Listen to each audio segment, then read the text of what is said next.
April 1945, Bavaria. The war was collapsing, but the hospitals were still full. A convoy of olive-drab trucks rolled down a muddy country road toward an American field medical unit set up inside a commandeered schoolhouse. Inside one of those trucks sat 6 German nurses, their gray uniforms stained with iodine, their faces hollow from sleepless nights. They had served on the front lines, tending to shattered soldiers in cellars and barns, where morphine was scarce and blood plasma almost mythical. When the truck stopped, a gust of spring wind carried the sharp scent of disinfectant. From the doorway of the American field hospital came the hum of electric lights, something they hadn't seen working in months. Stainless steel instruments gleamed under white lamps. Nurses in crisp uniforms moved calmly between beds, carrying trays of medicines. Shelves overflowed with bandages, gauze, morphine ampules, and bottled plasma stacked in neat rows like luxury goods. One German nurse whispered, "Das ist unmöglich." This is impossible. In that moment, surrounded by abundance they could hardly imagine, they began to realize how differently the two sides had fought this war. Not just with guns, but with resources, science, and logistics. By the spring of 1945, Europe had become a continent of ruins. Cities once proud with cathedrals and factories now lay in silence, their streets buried under the dust of years of bombing.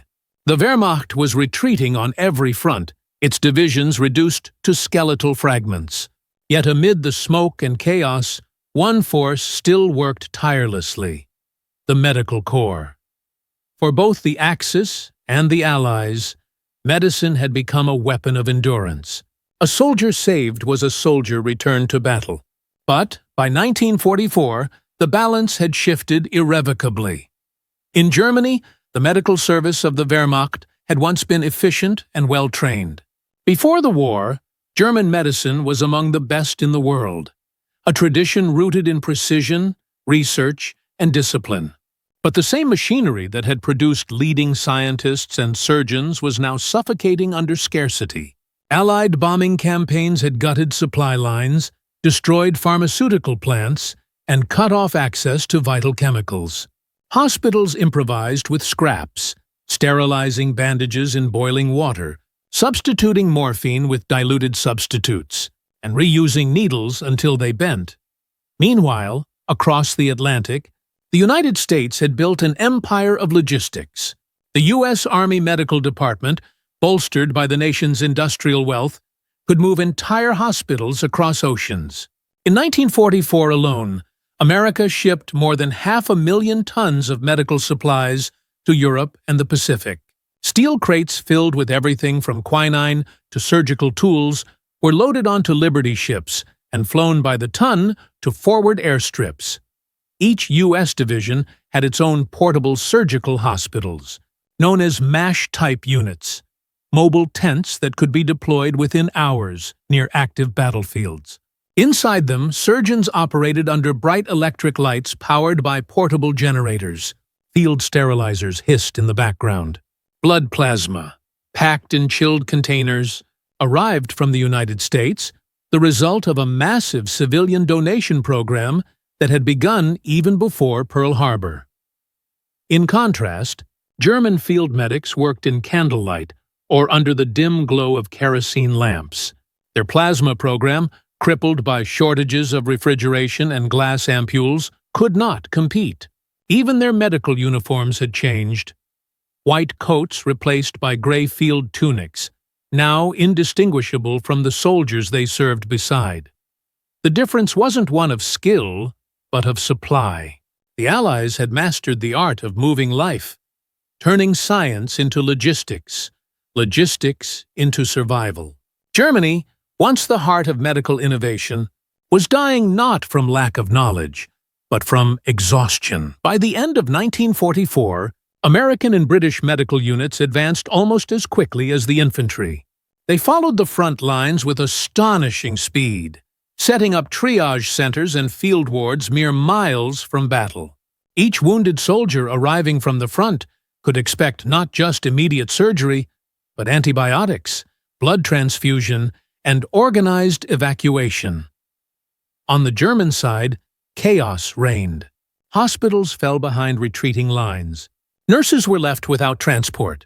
Some units treated both German and Allied wounded, ignoring the war's politics out of sheer humanity. Others were overrun before the last patient could be moved. As American forces crossed the Rhine in March 1945, they began to encounter scenes of medical collapse. Barns turned into makeshift wards, rooms without heat, instruments rusting, the air heavy with infection. When they captured these facilities, the contrast was overwhelming. For the German nurses taken prisoner, the shock was not only military defeat, it was cultural, professional, and deeply personal.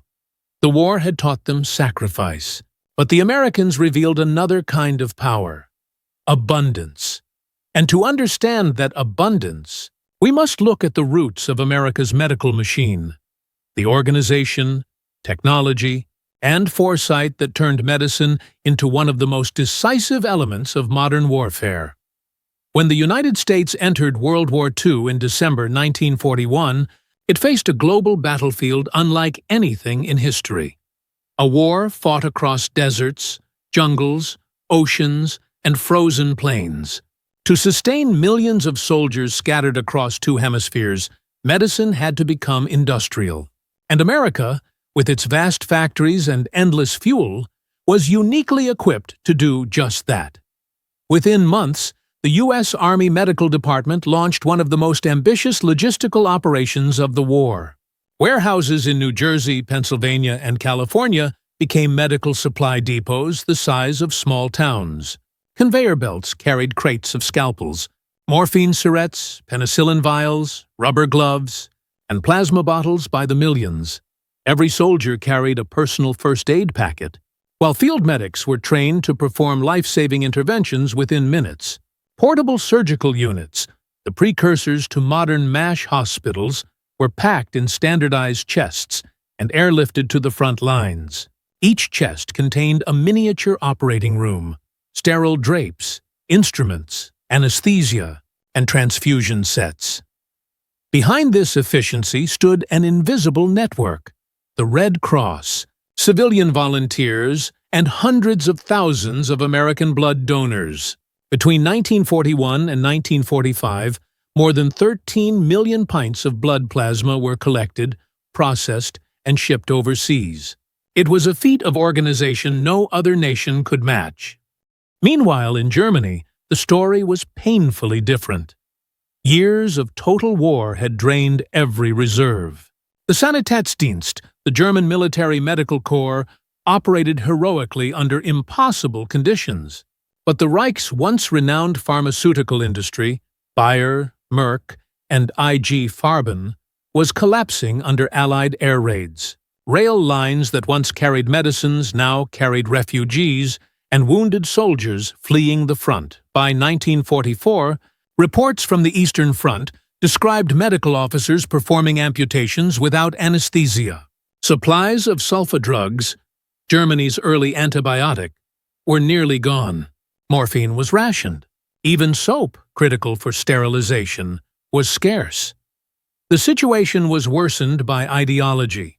Nazi leadership prioritized fighting men and propaganda over logistics and welfare. Resources were diverted to V-weapons and desperate offensives, while hospitals begged for gauze and clean water. German nurses, trained, disciplined, and patriotic, were left to improvise miracles. They cleaned wounds with boiled rainwater, rewove old bandages, and wrote the names of the dead on scraps of ration paper. The Americans, on the other hand, saw medicine as part of morale. A soldier who believed he would be saved fought harder. Commanders like Brigadier General Frederick Blécy, head of the U.S. Army Medical Corps in Europe, insisted that every wounded man should receive surgery within the golden hour, a philosophy that would shape post-war military medicine. Mobile field hospitals followed combat divisions almost in step. Trucks carried not only doctors, but engineers and electricians who wired up lights, sterilizers, and refrigeration units within hours. Even in bombed-out towns, U.S. medics could establish clean, functioning hospitals in a single day.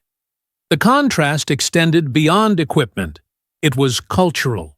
American medical units treated Axis prisoners with the same care as their own. This wasn't just moral policy. It was strategic.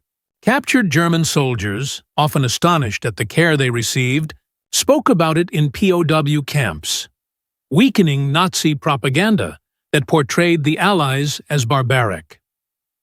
By the time U.S. troops entered southern Germany, their medical system had become a self-contained world, sterile, efficient, and shockingly modern. In its corridors ran the quiet heartbeat of America's war machine. Organization. For the German nurses who would soon see it with their own eyes, the difference was more than material. It was the moment they understood how far their nation had fallen, and how power, in the modern age, was no longer only measured by guns and tanks, but by the ability to preserve life. And so, as the war's final weeks approached, fate would bring two medical worlds face to face, in one small field hospital in Bavaria, where disbelief turned into revelation. The human angle in every war. The front line of compassion lies just behind the guns. For German nurses, the years leading up to 1945 were a march through exhaustion. Most were between 18 and 25 years old, trained in military hospitals before being sent to field units.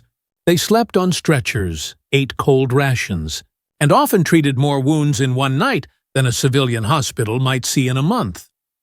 By 1944, many were serving in mobile medical stations that followed retreating divisions from France to Poland and back into Germany.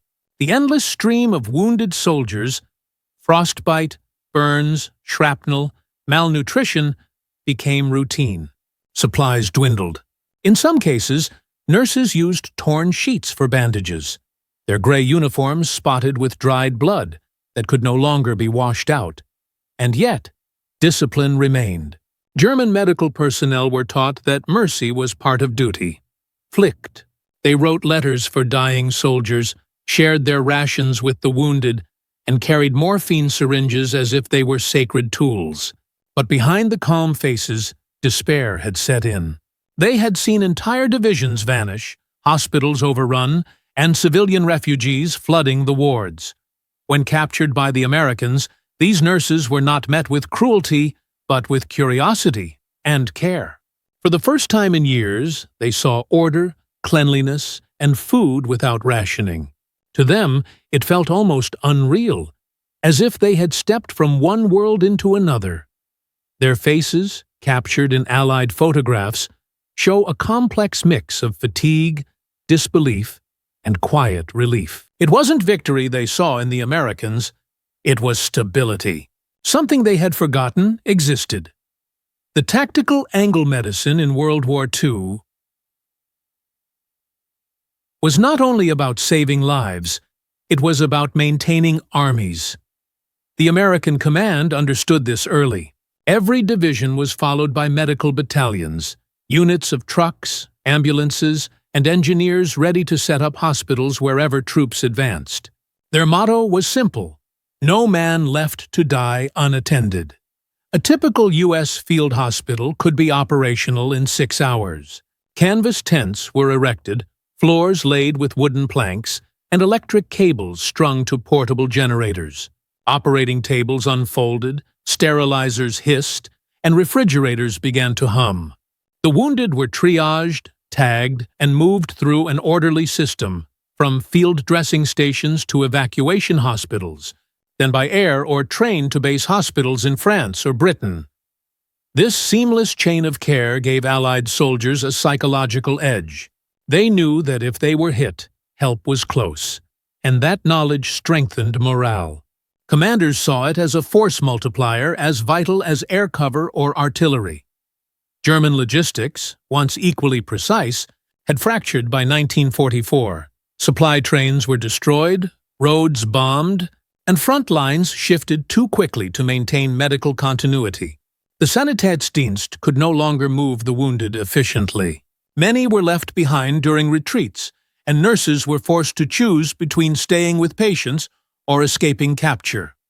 In military terms, this breakdown was catastrophic. Every untreated wound was not only a life lost, but a soldier removed from the line. A loss Germany could no longer afford. By contrast, American medicine kept soldiers in the fight. A man shot in the leg in Normandy could be back on duty within weeks. It wasn't just battlefield bravery that turned the tide. It was the machinery of healing. April 1945, southern Germany. The war was in its death throes. Columns of Wehrmacht soldiers stumbled down the roads, surrendering to advancing American forces. The fields smelled of spring, but also of smoke and decay. Among the prisoners were 6 German field nurses, survivors of years of retreat, carrying only their medical satchels and memories of chaos. The technological angle behind the calm hum of American hospitals lay a revolution in technology, quiet, clinical, and decisive. Penicillin, first mass-produced by the U.S. and British pharmaceutical industries, was a miracle in a vial. By 1944, American factories were producing over 650 billion units of penicillin each month. It cured infections that once killed thousands: gangrene, pneumonia, septic wounds. The Germans, despite their medical heritage, had no comparable supply. Their researchers had developed sulfa drugs earlier in the war, but production had plummeted under Allied bombing. Then there was blood plasma, a new science born from civilian cooperation. While Germany struggled with glass shortages and transportation breakdowns, America mastered the art of separating plasma from whole blood, drying it into powder, and rehydrating it anywhere in the world. It could be stored for weeks, used instantly, and transported safely even in the jungle or desert. Mobile X-ray units, anesthesia machines, and sterilizers powered by compact generators gave American medics near-hospital conditions at the front. Even the smallest aid station carried a miniature laboratory, able to test for infections or match blood types in minutes. The result was staggering. American battlefield mortality rates dropped to less than 4% for those who reached surgical care, an achievement unmatched by any previous war. For German medical personnel witnessing this, it was more than impressive. It was inconceivable. The precision, the supply, the calm. It looked like medicine had defeated chaos itself. But behind every gleaming tool and crate of plasma was a truth. These miracles were not born overnight. They were the product of a nation that had turned science into industry, and industry into an instrument of survival. And for the German nurses captured in 1945, that realization was just beginning to unfold, when they came face to face with the system that embodied it. The leadership angle behind every medical convoy, every sterilized scalpel, stood leaders who understood that medicine was strategy. In the U.S. Army, Brigadier General Frederick Blesse, chief surgeon of the European theater, became the architect of a system that treated warfare like anatomy. He believed that logistics were veins and arteries. If they were blocked, the body died. Under his command, medical supply lines stretched from New York to Normandy and beyond, kept alive by thousands of planners, clerks, and engineers. Blesse's philosophy was simple: speed saves lives. He demanded that no wounded man wait more than an hour for surgery if possible. His push for mobile surgical hospitals and air evacuation set new standards that would later evolve into Cold War and Vietnam-era medevac systems. But leadership wasn't only American. The German Sanitätsdienst, though collapsing under strain, was guided by officers of immense dedication. Surgeons like Professor Dr. Karl Brandt, once Hitler's personal physician and head of medical supply distribution, embodied the contradictions of the system. Men trained in healing, yet serving under a regime of destruction. As the war neared its end, Brandt's authority eroded. His logistical network, once vast, was strangled by the same shortages that crippled the Wehrmacht. By 1945, even the most brilliant medical leaders in Germany could do little against the tide of ruin. Leadership had turned into improvisation, a desperate struggle to preserve life, while the state around them collapsed. The Americans, by contrast, showed what leadership looked like when supported by abundance, delegation, coordination, and vision. Medicine under command structure, not chaos. The enemy perception angle. Throughout the war, medics on both sides shared an unspoken code. The wounded come first. It wasn't always honored, but when it was, it revealed something rare amid the brutality. American medics often treated German prisoners under fire, just as German nurses had treated captured Allied flyers brought into their wards. Though propaganda painted the enemy as monsters, the reality on the ground was more human. Many captured German nurses later testified that they were shocked not only by American supplies, but by the equal treatment of prisoners. In U.S. field hospitals, there was no segregation of pain. A wounded German could lie next to an American, both receiving the same dose of morphine, the same clean bandages. For the Americans, this wasn't mere compassion. It was doctrine. The Geneva Convention demanded it, and American medics were trained to uphold it even under threat. But for the German nurses, who had lived through years of ideological conditioning, it was a revelation. One POW nurse recalled decades later, "We expected interrogation, even punishment. Instead, they offered coffee and clean uniforms. We had never imagined such things were possible in war." In those wards, the image of the enemy blurred.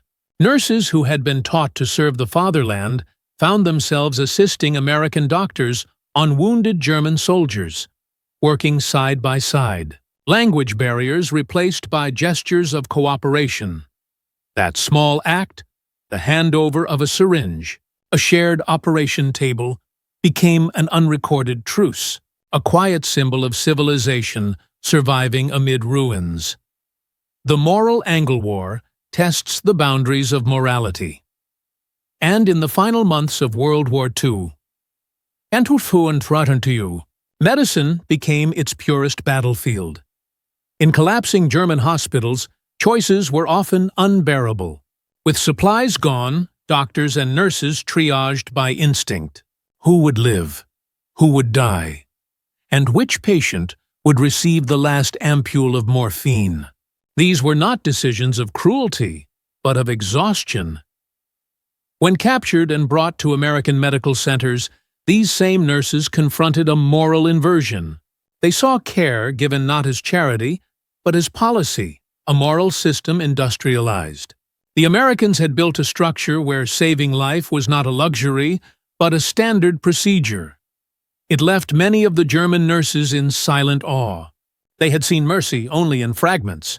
Now it was institutional. Historians later observed that this shock reflected more than medical disparity. It reflected a moral one. The Allied system represented a world where science and compassion worked together. The Nazi system had forced science to serve ideology. As one American surgeon in 1945 wrote, "We win not because we kill better, but because we heal better." That sentence, recorded in a letter home, captured the truth these nurses had just begun to understand, and soon that truth would manifest before their eyes, in a single, unforgettable scene when they were escorted into an American field hospital overflowing with the very things their own had lacked: light, cleanliness, and life itself. April 1945, southern Germany. The war was in its death throes. Columns of Wehrmacht soldiers stumbled down the roads, surrendering to advancing American forces. The fields smelled of spring, but also of smoke and decay. Among the prisoners were 6 German field nurses, survivors of years of retreat, carrying only their medical satchels and memories of chaos. They were escorted to an American evacuation hospital near Augsburg. The facility, built inside a requisitioned school complex, was alive with movement.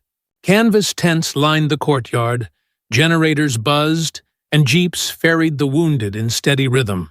To the exhausted nurses, It looked almost like an illusion, a functioning hospital in the middle of a war zone. An American sergeant led them through the entrance corridor. The first thing they noticed was the smell: antiseptic, soap, and something else they hadn't sensed in months: clean air. Electric lights glowed from every room. Nurses in spotless white uniforms moved swiftly, quietly, efficiently. In one room, an X-ray machine hummed. In another, plasma bottles hung in neat rows from iron racks, each labeled, cooled, and perfectly clear.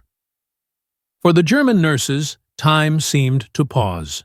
Their own wards had been places of dim light and despair: straw beds, torn sheets, patients wrapped in coats for warmth.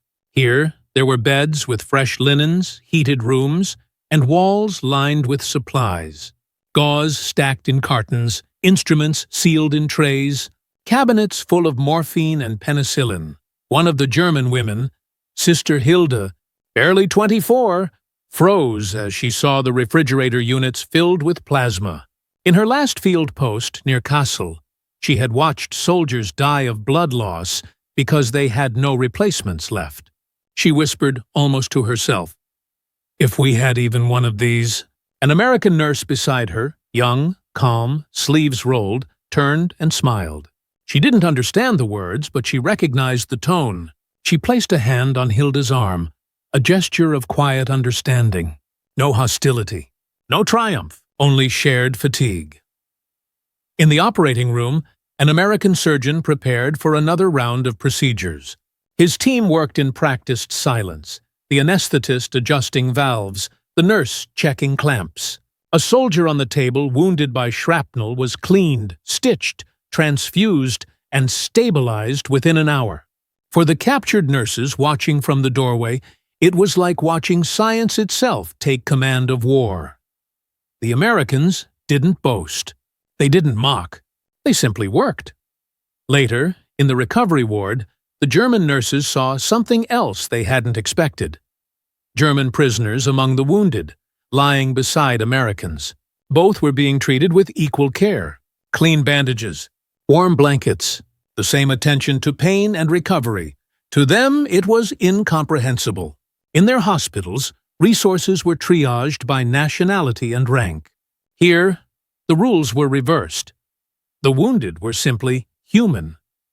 One American medic offered the nurses coffee, served in tin mugs.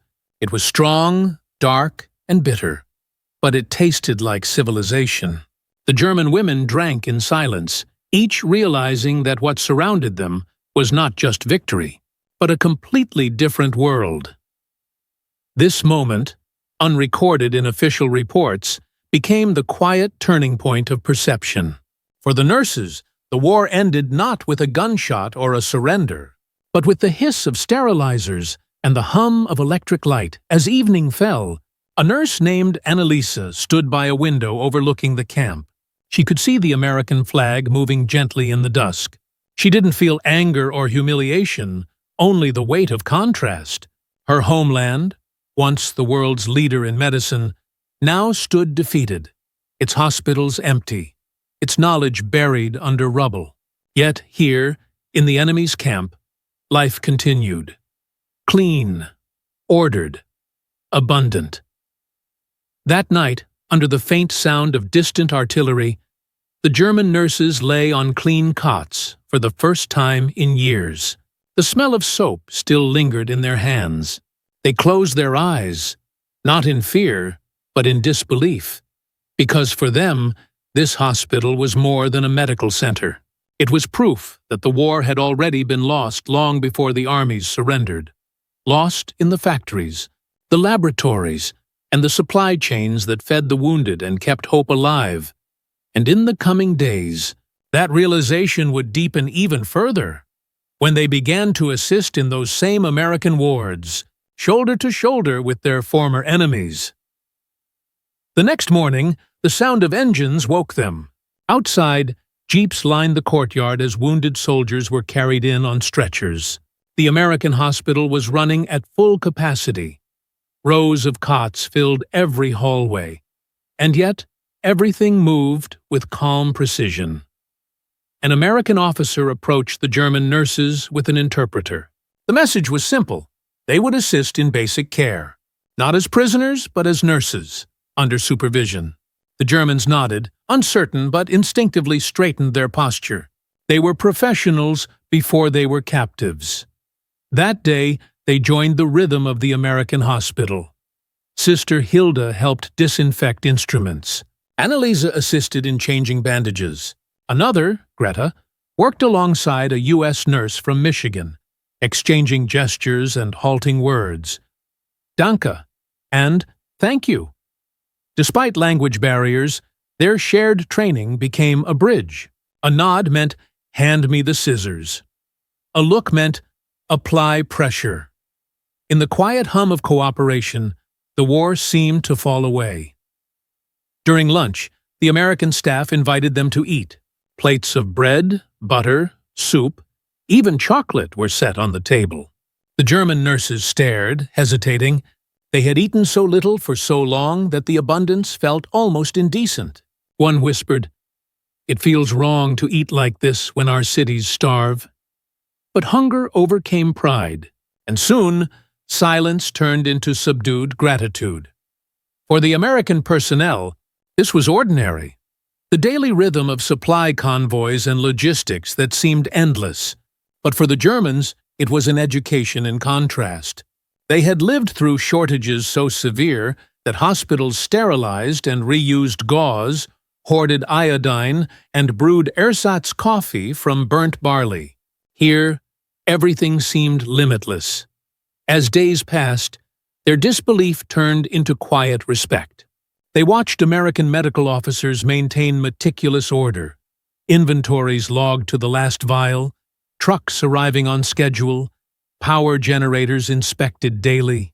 Everything had a system, a plan, a purpose. Nothing was improvised. What struck them most wasn't the technology itself, but the predictability. No chaos, no shouting, no desperation, just order. In a small corner of the ward, a German prisoner of war lay recovering from a leg wound. When a U.S. nurse approached with an injection, he recoiled, unsure whether to trust her. It was Sister Hilda who stepped forward, placing a reassuring hand on his shoulder. She said quietly, "It's all right. They will help you." The soldier nodded, and for the first time relaxed. That moment captured something larger. A bridge built not with politics, but with human decency.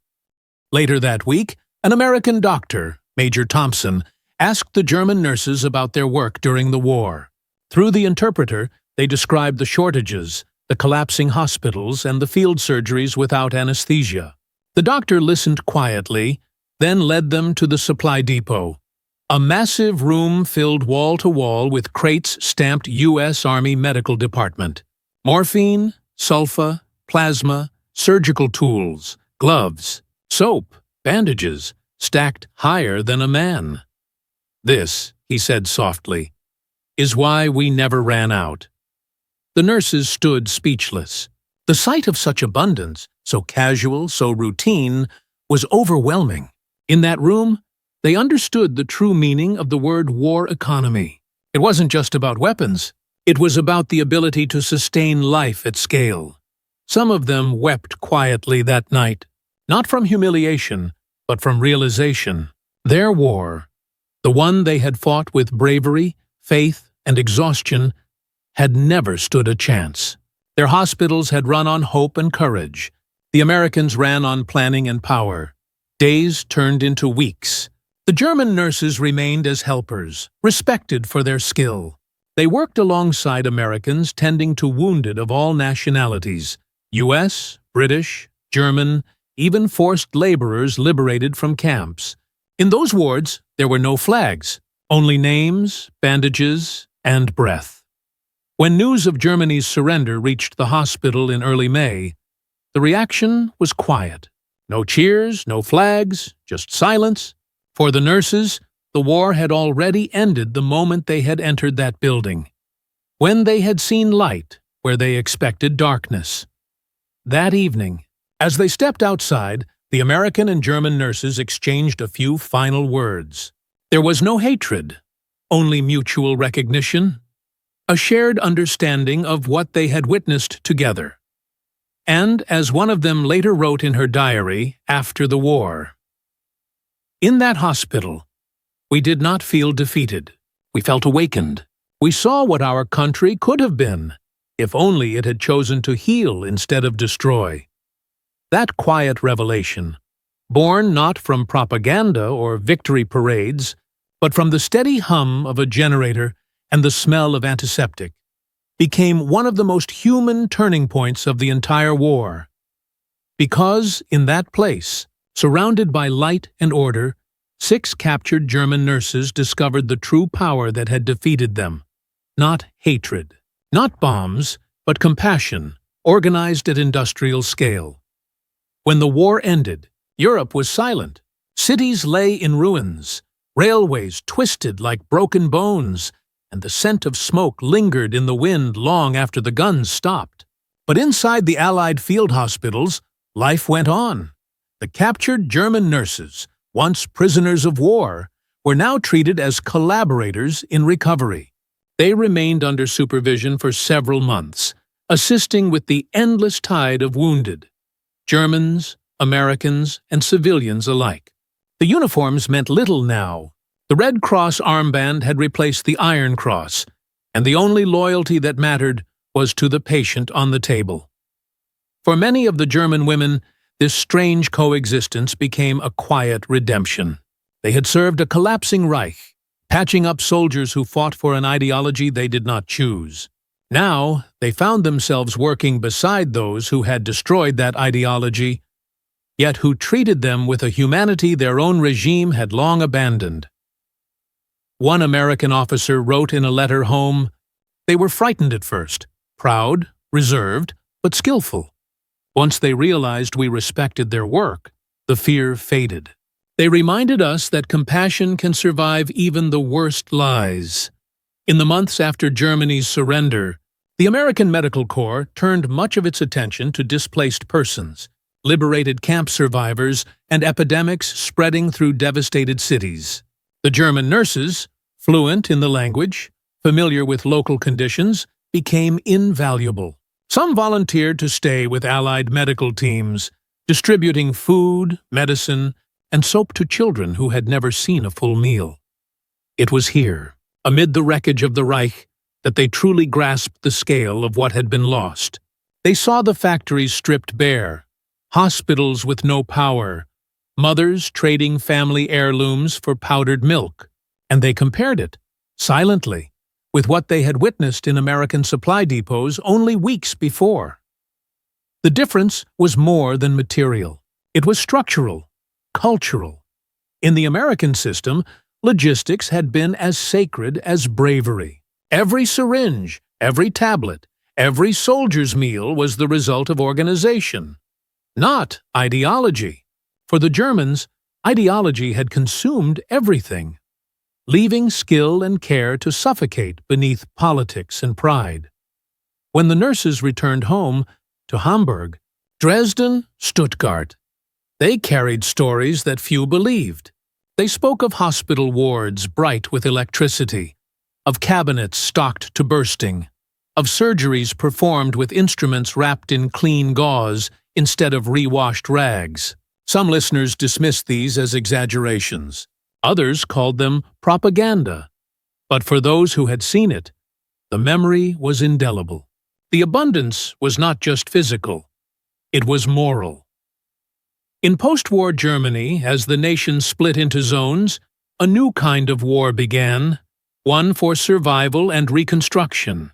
The Allies, especially the Americans, launched vast humanitarian efforts, care packages, medical reorganization, disease control programs, and among the quiet contributors were these same women, once captives, now intermediaries, teaching, translating, nursing. One of them, later interviewed in 1952 by a German medical journal, recalled, "They showed us not just medicine, but method, the importance of order, of documentation, of hygiene, things we had once taken for granted, then lost." The Americans reminded us what professionalism meant. By the late 1940s, the American model of hospital administration and nursing education began influencing German Reconstruction. U.S. Army medical officers helped rebuild clinics, train nurses, and reintroduce standards of sterilization and record-keeping that would shape post-war health care. And though their names seldom appeared in reports, the experiences of those captured nurses became part of that invisible bridge. The transmission of ideas from conqueror to conquered, from abundance to austerity. They had seen the other side, not the side of propaganda or politics, but the side of structure, care, and humanity. It changed how they viewed their profession. It changed how they viewed their country.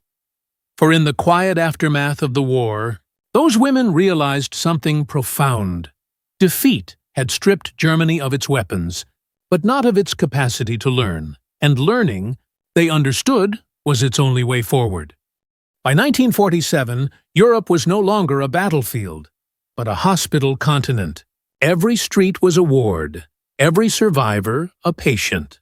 Amid this fragile recovery, those who had once worn the gray uniforms of the Wehrmacht's nursing corps quietly returned to service. This time under a different banner, rebuilding. The American occupation authorities encouraged the reorganization of German medical institutions, especially nursing schools. Many of the captured nurses who had served under U.S. supervision during the war were invited, sometimes informally, to share what they had learned. The lessons were simple, yet revolutionary for a nation emerging from ruin. Cleanliness mattered more than heroics. Planning saved more lives than ideology. And compassion, when scaled and organized, could be stronger than any army. Across the western zones of Germany, U.S. Army doctors introduced methods that became standard practice: sterilization schedules, patient record systems, field triage protocols. German nurses, humbled yet inspired, absorbed these methods with a zeal that came not from obedience, but from awakening. They knew what chaos looked like. They had lived it. In Stuttgart, a former military nurse named Hildegard S., likely inspired by those captured women, helped found a civilian nursing cooperative, emphasizing patient hygiene and systematic supply control. In Munich, American Red Cross advisors worked with local hospitals to standardize surgical preparation and antibiotic use. Slowly, a modern, methodical medical system began to take root in what had been the epicenter of destruction. The echoes of American abundance were still visible in small, symbolic details. New sterilizers built from scrap metal modeled after U.S. field units. Handwritten patient charts mimicking American templates. Even the careful wrapping of instruments in sterilized cloth. A ritual learned under occupation. These changes didn't erase the past, but they transformed it into instruction. Some of the nurses later testified during post-war medical tribunals, describing the sharp contrast between the humane discipline of Allied hospitals and the brutal disregard for ethics within Nazi medical experiments. Their words carried weight, not because they came from victors, but because they came from witnesses who had seen both worlds. One testified, "I saw men who treated enemies better than we had treated our own." That was the greatest shock of all. Those testimonies helped redefine what medical duty meant in the new Germany. It wasn't about loyalty to a flag, but to humanity itself. Meanwhile, the Marshall Plan, launched in 1948, flooded Western Europe with supplies, rebuilding not just infrastructure, but institutions. Hospitals reopened, classrooms filled, and for the first time in years, German medical students trained with microscopes instead of makeshift lanterns. Many American nurses returned as instructors, and among their German pupils sat women who had once been their prisoners. By the early 1950s, West Germany's medical system had become one of Europe's most efficient, a quiet testament to those wartime encounters. It was a transformation not born of victory, but of humility.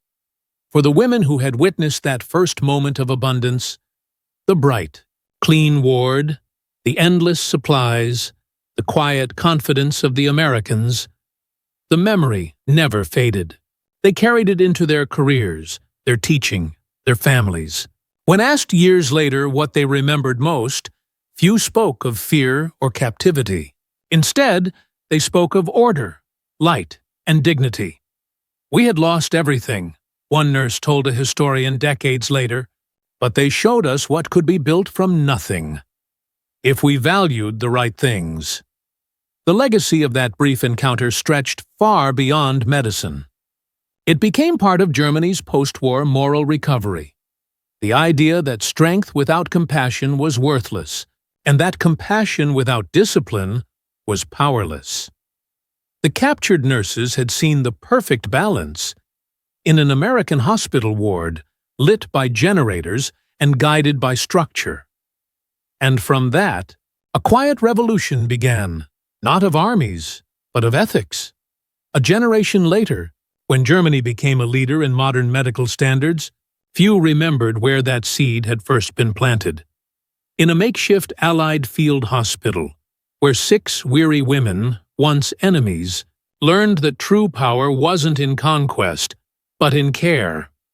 War often exposes the worst of mankind, but sometimes, in its final moments, it reveals what mankind could be. For the captured German nurses, the end of the war was not marked by surrender papers or victory parades. It was marked by a simple act of seeing abundance where they expected deprivation, mercy where they expected revenge. In that quiet, sterile ward, surrounded by the hum of generators and the steady rhythm of care, they encountered something more powerful than military might: organization guided by empathy. The shock they felt was not humiliation, but revelation. They had been taught that the enemy was barbaric, materialistic, soulless. Yet it was in the enemy's hospital that they saw compassion turned into an efficient machine. Not chaos, but purpose. Not hatred, but discipline.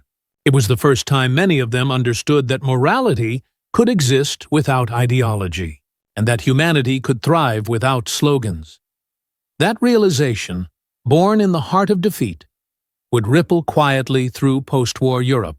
It shaped a generation of healers, teachers, and administrators who carried forward a lesson far greater than any political doctrine: that civilization is measured not by the weapons it builds, but by the lives it saves. In the grand chronicle of World War II, their story is barely a footnote, a few lines in post-war medical records, a memory preserved in a diary. But in that small corner of history lies one of the war's most profound truths. The Allies had won with factories, fleets, and firepower. But what truly separated them from the Reich was something less visible: a system built on foresight, logistics, and respect for human life, even in the enemy's body. That was the real victory, because long after the bombs stopped falling, the light from those hospital lamps kept burning, carried home in the memories of women who had seen the difference between destruction and care. And in their quiet, steadfast way, they became witnesses to a truth as old as war itself: that even in humanity's darkest hours, the act of healing can be the most powerful form of triumph.